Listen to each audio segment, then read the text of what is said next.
Donnie staff. I am the Vice President of a consulting firm based in Seattle called Optimal. We do total organization rebuilds most of the time. We also deliver some workshops, but today I'm going to be talking about what we call a reorg, which is kind of going in and doing exactly what Chloe just described. It's redoing processes, restructuring the system. It's they're very long projects, somewhat painful usually, but you know, it's kind of the way change goes sometimes.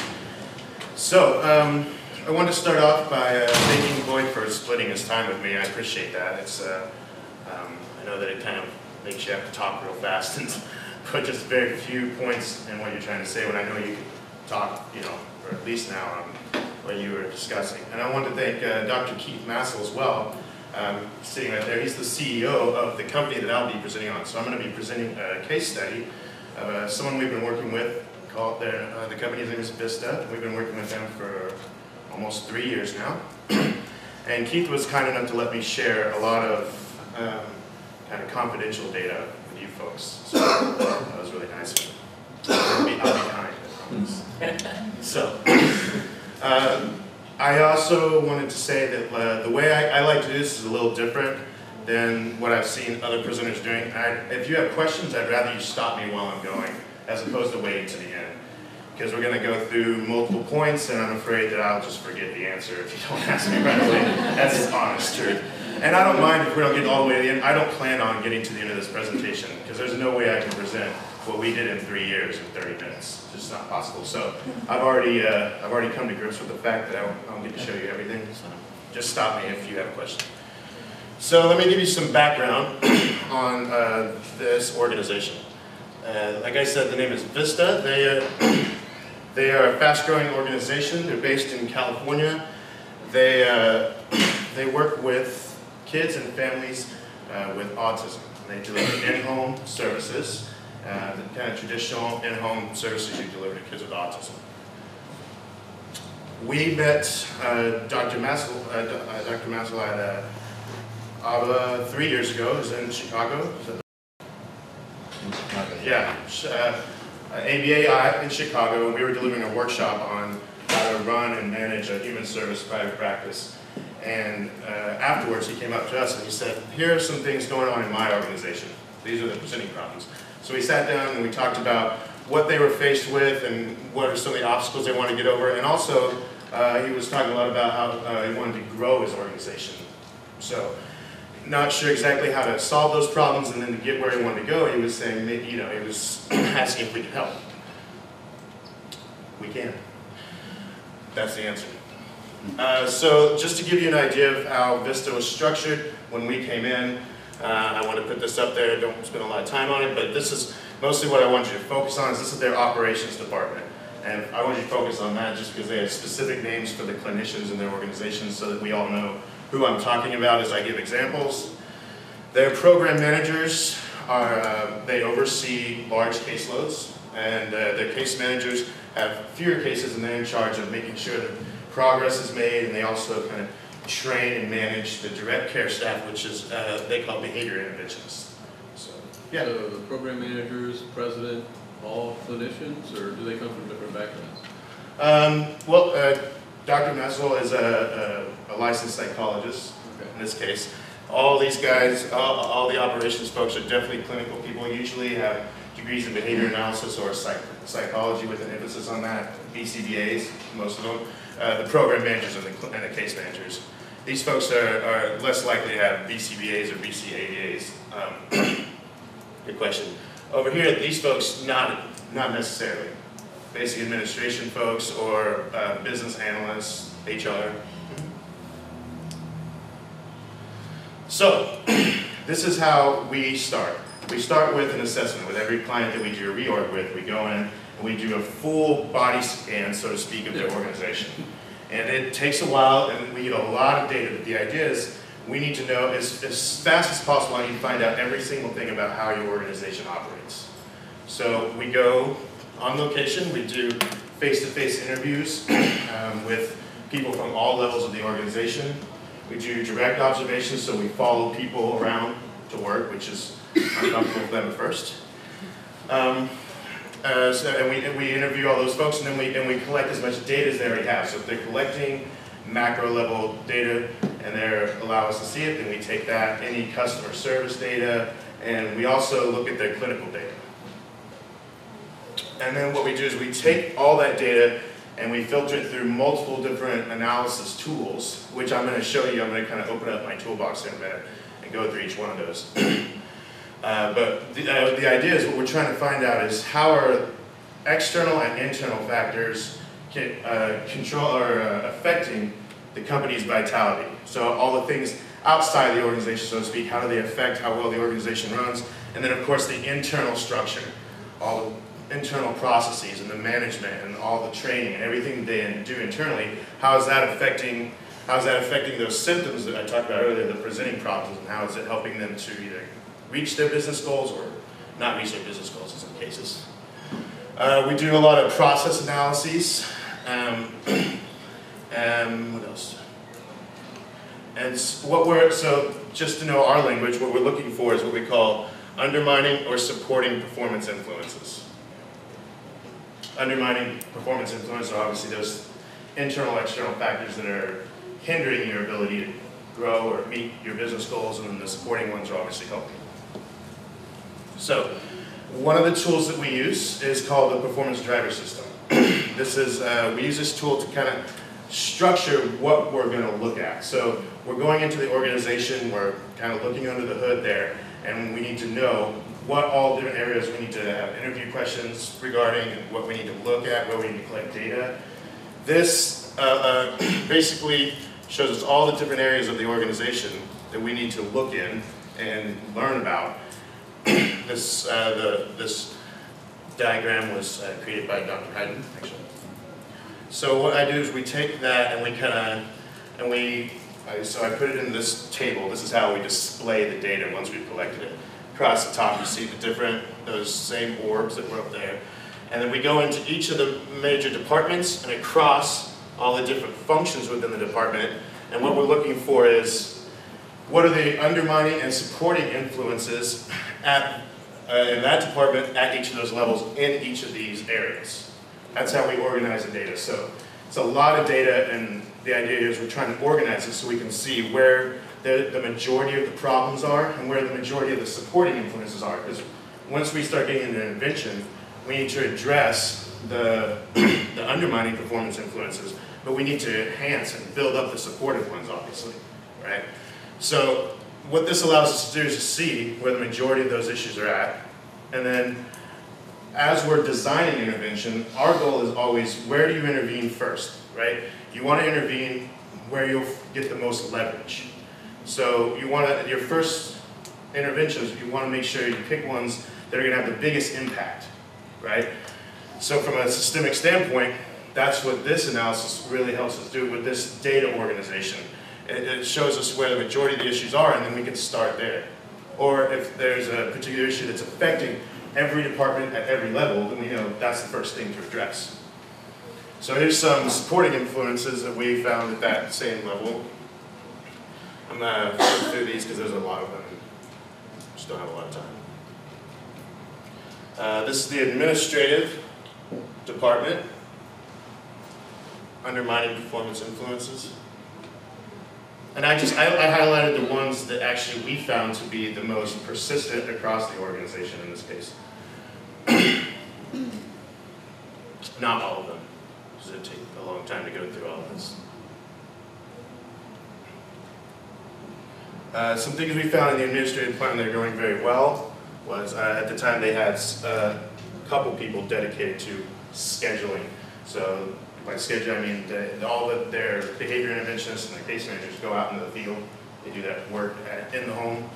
So scheduling is a very important process, as I'm sure many of you are well aware. Let's talk about the clinical staff, so the operations department. At the time, they included their staff trainer in that department.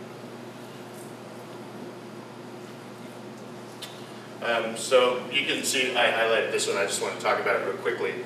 A lot of the problems that we found that were persistent and were causing systemic effects were around training.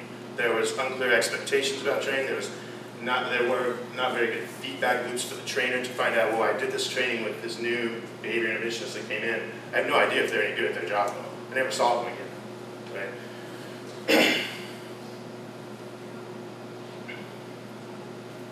Program managers, when we were interviewing them and talking about different parts of their job, obviously a big important part of their job is to do regular oversight of the programs and making sure clients are making progress.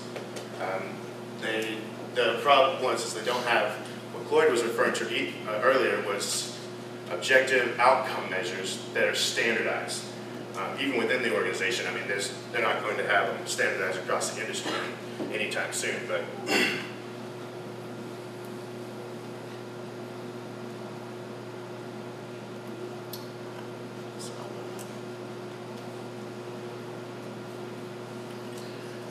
so I'm going to summarize all those here in just a minute.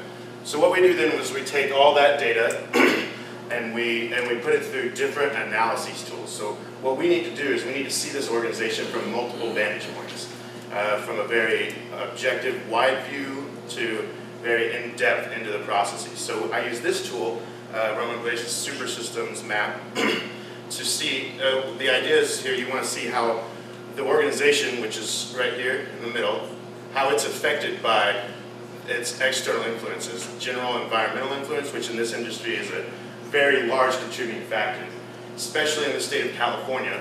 In the state of California, if you have a diagnosis of autism, all of your treatment is funded through the state. So obviously they have a very large influence over the organizations that deliver that service. We also use this tool that allows us to see what we're looking at here is two major things. We want to see these things in these circles are basically, this is what affects employees' work behavior, the training they get, the resources they have, the consequences. There's more things that can go in these orders. We specifically cater to the organization we're working with and say, these are the things that are affecting their work-related behavior. That work-related behavior produces outcomes like work products. Those work products are part of key processes that actually take their service or their product to market. So we want to know how this happens, and sorry, I'm not real good at this clicker thing. So we want to know how this process works. We want to, and what we're trying to find is are the processes built efficiently? Or is this the way they're even seeing their organization, which a lot of times is not. And then the second thing is that this helps us do is understand how their management system's working. Their management's responsible for these three things: planning and monitoring and adjusting. All this down here at the bottom on an ongoing basis. So we want to know, does the managers in the organization see their job that way, and are they doing that? So what did we find? I'm going to try to summarize all that data you saw on those tables into a few key points. So what we found from a supportive influence standpoint is really highly motivated staff and active leadership and management. So everybody was, all the leaders and the managers were very active in general. They weren't always doing all the right things, but they were trying very hard. You know, they were always active. And the staff, everyone we interviewed, loved working there. They loved the work they did. The quality of the service they were delivering was very high. And they were very innovative. They were the first to start doing parent training in that area. They did it very well. So the staff, as far as the job, the service they delivered, were very happy with it. It was the internal structure that was not really supporting them, and it's not allowing the organization to grow. In general, what we found, to summarize what was hindering their ability to grow, was inefficient or poorly designed processes. Standardization in their management and training practice was pretty much non-existent. They needed, I think, referring to what Claude was talking about earlier, if you're going to be a manager, you need to have a toolbox full of management tools.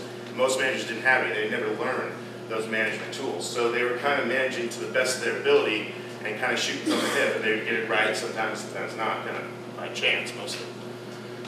So what our recommendations was to focus on these following things. We wanted to align the organization. So we wanted to make sure the goals of the organization lined up with what people were doing on a daily basis, and that people saw how they contributed to the vitality of the organization. We wanted to make sure to retain loyal employees. That particular, in the Los Angeles area, there are many organizations like this. It's a very competitive marketplace, and if you are a talented and well-qualified clinician, you're probably in very high demand. So it was important that we retain the great staff that they had. Standardizing some of their internal practices. These key processes here seem to kind of poke out at us as like the processes that have the biggest impact across the organization. Because everybody worked out in the field, scheduling is difficult and incredibly important from the standpoint of the organization. You can lose a lot of money if you do scheduling wrong, and the quality of your service can go down, customer satisfaction can go down. Especially when you're in Los Angeles and driving from one place to the other can take like a day and a half. So you need people that are scheduling to get people where they need to go from house to house in the most efficient way possible, so you can see the most number of clients and reduce the amount of drive time. Something we always push for in every organization we start with is making sure they have a very strong performance-based culture. That's the hardest part, really, because you can't deliver a tool or really a workshop on that. It's something you just have to talk with people regularly, and you have to help them see their job from a different standpoint. You have to help them understand what Gloria was speaking about earlier, the way Gilbert described performance. You know, we want them to see what you want to get is the benefits with the least amount of cost. And it's usually the opposite approach, we find. Especially behavior analysts tend to be task analyzers and activity-based thinkers. So they think, how can I get my staff to do more and more stuff? And some of that stuff's bound to be right. Where managers would think, how can I get them to do just the right stuff to produce what it is that we need them to do? So, based on our recommendations, we started intervention. Phase 1 went from September to February. What we do when we start intervention is we want to, I mentioned we were starting with alignment, so we want to make sure that from the top down that there's alignment. And we want to create goals, and we want to design and manage at all 3 levels of the organization: the organizational level, the process level, the performer level. So we go back to the performance driver, and this is kind of how I walk you through our interventions. So we started with goals and strategies. Starting with alignment, we created a mission statement, and then we made sure to we created people's job descriptions, their roles and responsibilities. We aligned them with that mission statement. In order to create an organization-wide culture based on performance, it's kind of what I described earlier. It's about having conversations with them, showing them, you know, different aspects of their job and how to view it from a different way. And then we established a steering team in this study. So the steering team is a group of people that represent all different parts of the organization. There's people from the operations department, administrative, the executive department, HR, and they get together on a regular basis to talk about the ongoing and the current performance improvement initiatives and what they're going to do in the future. They gauge, are they going in the right directions and helping us achieve our goals? So they're kind of like the overall management team. So I just want to show you real quick examples of the job descriptions we created. This is, we designed from the right to the left, just like Lloyd was talking about. So we say, these are the business results that you should be having a direct impact on. We describe what we call work outputs, which are you engage in behavior during your job and you produce certain things. These certain things should contribute to business results. So I'll give you an example of one of those. This is a middle management person in the operations department. Part of their job was to complete assessments for clients. So what we want to show them is this is how you contribute to the business's vitality by completing this output. It's a tangible thing. So that's why we call it work output. Give them some criteria, and then if need be some key behaviors, say this is how you produce that work output. So I'm not going to go through each one of these. I just want to show you what their job descriptions kind of look like now. This is a upper management person in the operations department, the program managers. Next, we address their processes. So like I mentioned, we specifically are concentrating on their scheduling and their billing process. Their scheduling process specifically was, it involved 2 people that sat in an office, not together, with Excel spreadsheets, and they knew clients' addresses and they knew availability of the staff. And they just put them through these Excel sheets, and then they passed the Excel sheet back and forth. Not the most efficient way to do scheduling.